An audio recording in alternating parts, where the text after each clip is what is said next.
everyone, welcome back to a new episode of heartpanorama. I'm your host Michelle, and today's topic is my first full-time job.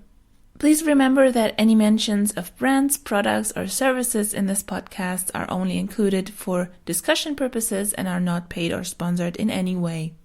First of all, I'm so sorry this episode is delayed again. I just can't figure out the schedule somehow and kind of messed up. So to make up for it, I released this episode together with this weekend's actual episode and the next two episodes on the next weekend. So I hope it somehow makes up for it, but I'm still very sorry that I kind of didn't keep up with my own schedule. Anyway, I hate to make too many excuses, but part of the reason why this podcast episode is so delayed is actually that compared to the beginning of the year, I'm now working full-time and it's kind of hard to keep up a continuous podcast schedule while at the same time working full-time and only having time in the evenings and at the weekend. So this is kind of a good point to lead into today's topic, which is my full-time job, as I mentioned at the beginning of the podcast now. And I probably mentioned it here and there in previous podcasts or in social media that I graduated at the beginning of this year and I started working full-time in June, and that has changed kind of everything in my everyday life. So I thought, why not talk about this in this podcast? So now I've been at my first real full-time job for half a year, and I thought now is a good time to talk about it a bit because I've already gotten into the whole routine and I still can compare it to what it was like to be a student and compare it to what it is like to be a full-time working person.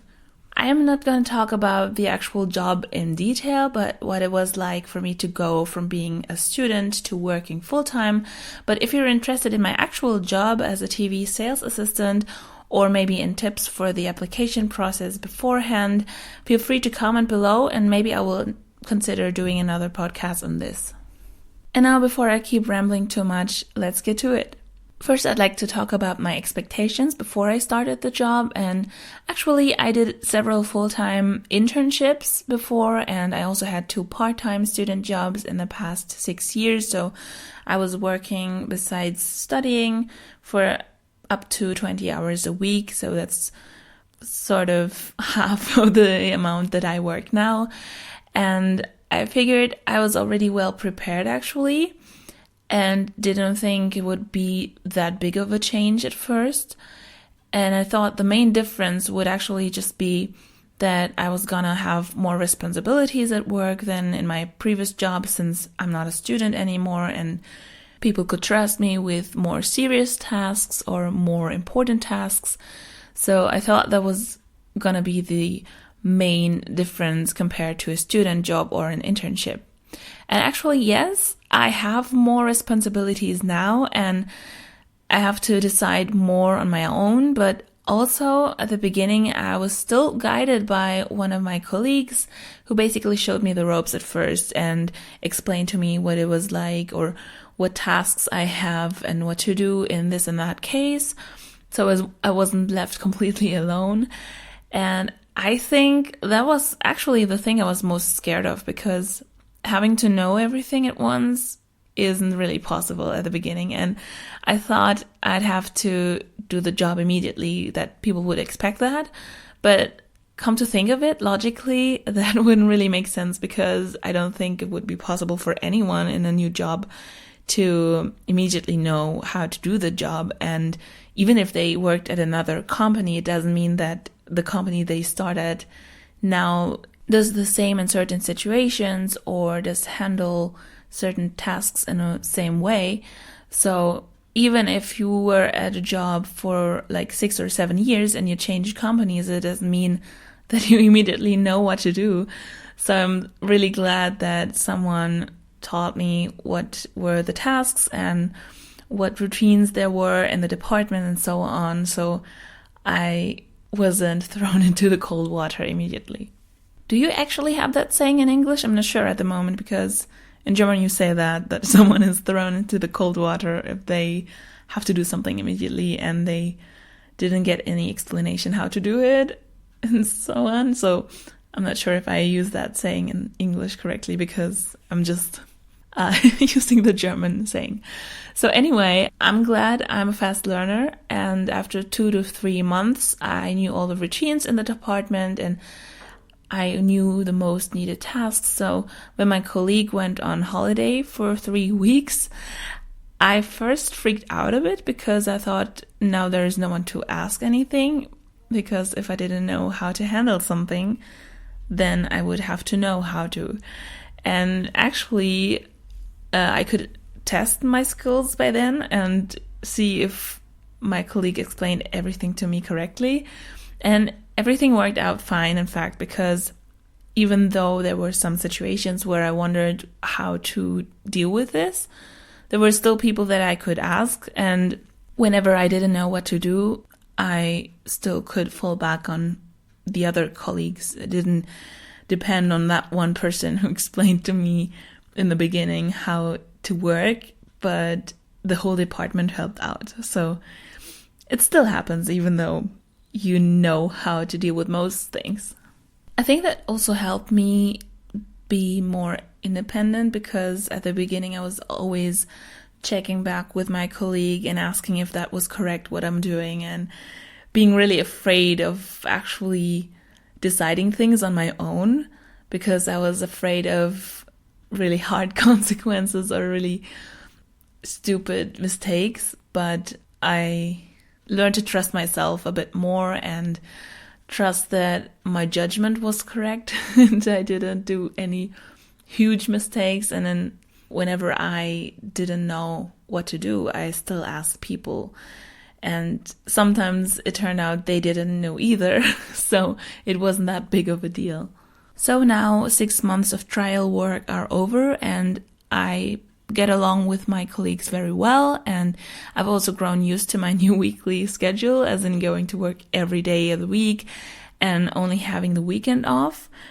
And I think at the beginning that was a bit hard to get used to, because when you're at uni, you sometimes have classes in the afternoon and sometimes only 3 days a week. So you had a really flexible schedule and could do different things in between. For example, tend to your hobbies and do creative things and part-time jobs at the side. So you could pretty much create your own individual schedule. And now that I'm working full-time, that's not as easy as it used to be.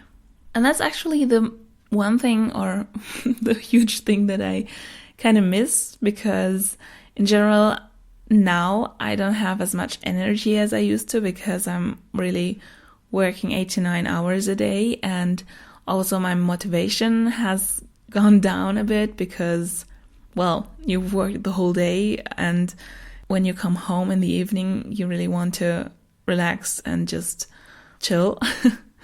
And I thought, now that I don't have homework or other assignments to do in the evenings after uni, I'd have so much time for my hobbies and all the creative stuff I want to do.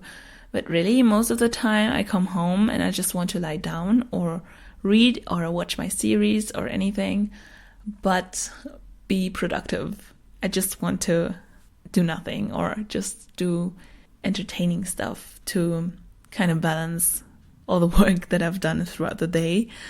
So that is kind of going against my expectation before, because I thought that I would be so productive in the evenings regarding my hobbies or creative projects. So that's kind of a bummer, but I've gotten used to it now. What's great about a full-time job or a postgraduate job is actually that now I've learned how to deal with different personalities in the company and what their needs are at work. And I also improved my communication skills with clients and colleagues, because before, as a student, in my student job, I didn't have that much contact with the company's clients. And now I'm in touch with clients all the time and have to know what to tell them, what information I can give them, and how to communicate within my team. So that's very nice to learn something even though you have left uni and the learning never ends. And I also learned how to prioritize important tasks and leave my comfort zone all the time, because so many times in a week I have to jump over my own shadow because, for example, I hate talking on the phone and I especially hate calling people. So it's kind of hard when I have to call someone, and it's hard for me to work up the courage to do so. And it's actually what I have to do like 30% of my work time now, because I have to get in touch with a client or with other colleagues, and I have to dial that number and call people because not everything works via email. I'm trying to do most of the things through emails, but not everything works via email, so I really have to call people sometimes. Also, in October, for example, I had 2 weeks off for the first time from work, and then I realized I need to learn how to let go of things and get my head off work, because I have to trust that the colleague who covers for me knows what he or she is doing, and the company will not go bankrupt just because I'm on vacation. So what I learned is that I have to work in a way that my colleague who is covering for me during my time off can understand what I did here and there, so they can pick up where I left off and deal with a situation that comes up when I'm not there. And in a way also that he doesn't have to call me when I'm on a break. And that's kind of hard for me because I've always been so conscious of my responsibilities and always used to think I have to be available whenever someone needs me. But I think now that I work full time, it's important for me to learn that not everything is about work, and work will be fine when I get back to it. So it's kind of a new experience for me. And now I want to disclaim that my current contract expires in a bit more than a year, because I'm only covering for someone who's on a maternity leave. But even then, I hope that I'll find a job where I can be more creative than in my current job, because I kind of missed that from my student jobs where I had more say in the content and so on. And despite me being at work for only 6 months now at this current job, I learned, or rather I accepted, that I don't have to decide on one job for the rest of my life after my studies. But in fact, that's not even possible for most people to do that, because there aren't many jobs that offer you a contract that isn't limited to a certain amount of time, especially, or at least in the media industry where I'm currently working in. And I realized that I have to put less pressure on myself now and just try to learn from whatever situation I find myself in. And a few months before my current contract expires, I'll have to look for other jobs, and I'll just have to stay open for what I will find by then. Because I always used to think that after my studies, I will find the job that I'll be at for like 40 years. But I realized that that is not the case, and it's not even possible to find a job like that, at least at the beginning. So I really have to put less pressure on myself. So are you working full-time as well? Or are you just starting out or about to? And what was the hardest thing to get used to at your first full-time job after your studies or after school? Let me know down below in the comments. Also, if you want me to do a podcast on the content of my job as a sales assistant, or maybe if you're interested in a podcast on how to apply for jobs, let me know as well, and I'll consider doing a podcast on that as well. Thank you so much for listening to this podcast. Again, I'm so sorry that this is delayed again. If you enjoyed this podcast, please give it a like and leave a comment though. Subscribe and activate the notification bell to stay tuned. I think the notification bell is really essential for my channel because I'm not sticking to a real schedule by now, and it's quite helpful to know when I upload things. And also for further information, check out the links in the description. Until next time, believe in yourself and do what you love. Take care. Bye.